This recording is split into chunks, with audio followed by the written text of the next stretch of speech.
আসসালামু আলাইকুম, সবাইকে ওয়েলকাম করছি আমার আজকের আরও একটা ছোট্ট ভিডিও দেখার জন্য।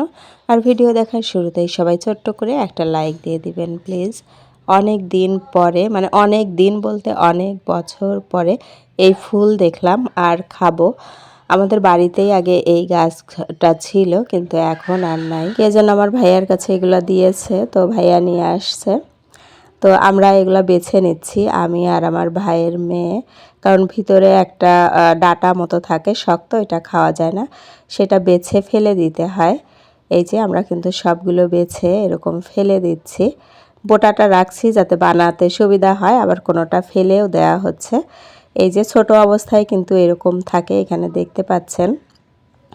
আর এই ফুলটা এখনও ফোটে নাই, যেটা ফোটে এগুলার এই যে এই পাপড়িগুলো ছড়িয়ে যায়, এটা কিন্তু ছড়িয়ে যায়নি। এই যে ভিতরের এই ডাটাটা হচ্ছে ফেলে দিতে হয়, এরপরেই কিন্তু এটা খাওয়া যায়। মানে পাকোড়া বানিয়ে, যেরকমটা আমরা হচ্ছে মিষ্টি মানে কুমড়ার ফুলের যে বানিয়ে থাকি সেরকমভাবেই কিন্তু এটা বানাবো। আমাদের সবগুলা বেছে নেওয়া হয়ে গিয়েছে। আর এই যে এগুলো দিয়ে কিন্তু আমরা ছোটোবেলায় অনেক খেলেছি। এগুলো থেকে যে হলুদ হলুদ এক ধরনের বের হয়, এটা দিয়ে আমরা মেকআপ বানাতাম। ছোটোবেলার কথা মনে পড়ে গেল এই ফুলগুলো দেখে। তো ভাবি কিন্তু এটার পাকোড়া বানানোর জন্য মসুরের ডাল ভিজিয়ে রেখেছিল। এখন এই ডাল বেটে নিতে হবে, আর ডালের সাথে আরও কিছু দিতে হবে, সেগুলো আমি দেখিয়ে দিব আপনাদের। চাইলে কিন্তু ডালের সাথে চাল হচ্ছে ভিজিয়ে চালটাও বেটে নেওয়া যায়। তো আমরা হচ্ছে আর চাল বেটে নিব না, চালের গুঁড়া দিব। তো ভাবি হচ্ছে কিছুটা কিন্তু রসুন নিয়ে নিয়েছে ডালের সাথে, যেটা বেটে নেওয়া হচ্ছে অলরেডি।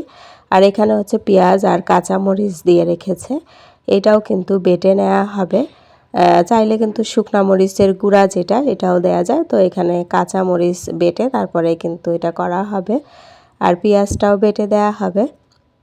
আর সাথে কিন্তু দিতে হবে একটু হচ্ছে জিরা, কাঁচা জিরা, এটাও বেটে দিতে হবে। জিরা মরিচ পেঁয়াজ একসাথে বাটলে কিন্তু জিরাটা বাটা হবে না, জিরাটা আগে আলাদা বেটে নিতে হবে। বাটা হয়ে গেলে তারপরে রসুন পেঁয়াজ মানে পেঁয়াজ আর মরিচ একসাথে বেটে নেওয়া যাবে।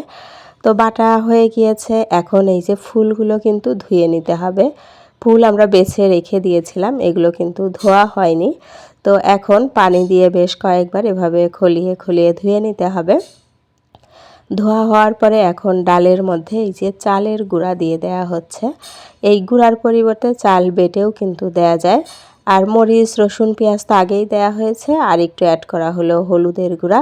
এখন এটা ভালো মতো মেখে নেওয়া হচ্ছে। মেখে নেওয়ার এক পর্যায়ে এখানে কিন্তু একটু পানি দিতে হবে, পানি দিয়ে আবার ভালো মতো মেখে নিতে হবে। আর কিন্তু লবণ দেয়া হয়েছে, লবণটা আমি বলতে স্কিপ করেছি, কিন্তু আমি দেখিয়েছি ভিডিওতে যে লবণ দেয়া হয়েছে।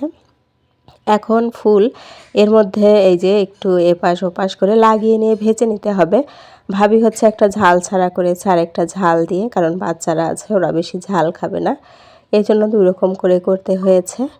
এখন এটা এভাবে করে ভেজে নিতে হবে, জাস্ট উল্টিয়ে পাল্টিয়ে।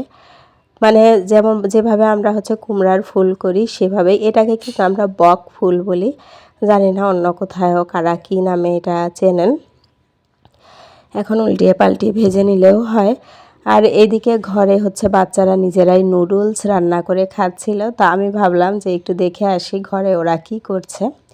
এটা কিন্তু হচ্ছে বেসন দিয়েও ভাজা যায়। আর ভিডিও দেখতে দেখতে যারা এ পর্যন্ত এসেছেন, যদি এখনও লাইক না করে থাকেন প্লিজ একটা লাইক করে দিবেন। আর নতুন কেউ থাকলে চাইলে চ্যানেলটিকে সাবস্ক্রাইব করে নিতে পারেন। তো ডাল দিয়ে একটা কিন্তু ভাজা হয়ে গিয়েছে। এখন হচ্ছে বেসন দিয়ে কিভাবে ভাজে সেটাও আমি দেখাবো। বেসনটা আমরা বেগুনি বানানোর জন্য যেভাবে রেডি করি সেমভাবে রেডি করে নেওয়া হয়েছে। এখন এই ফুল এর মধ্যে হচ্ছে ডুবিয়ে নিয়ে ভেজে নিলে এটাও রেডি হয়ে যাবে। এই যে দুই রকমভাবেই কিন্তু ভেজে নিয়েছে, তবে আমার কাছে ডাল বেটে যেটা করেছে ওইটা বেশি মজা লেগেছে। আমি আবার একটু চুলার পাশে বসেই খেয়ে দেখছিলাম। আসলে শীতের রাতে গরম গরম মচমচে এই ধরনের খাবার খেতে কিন্তু ভালোই লাগে। আমি বেশ কয়েকটা খেয়ে নিয়েছি। পরে আমি আর এটা ভাতের সাথে খাইনি, এটা কিন্তু আমরা ভাত দিয়ে খাই, এমনি এমনিও খাওয়া যায়। আমি এমনিতেই খেয়েছি, সাথে একটু চা বানিয়েও নিয়ে এসেছি, চা দিয়ে খাবো। ভাইয়ের মেয়ে আমাকে চা বানিয়ে দিয়েছে।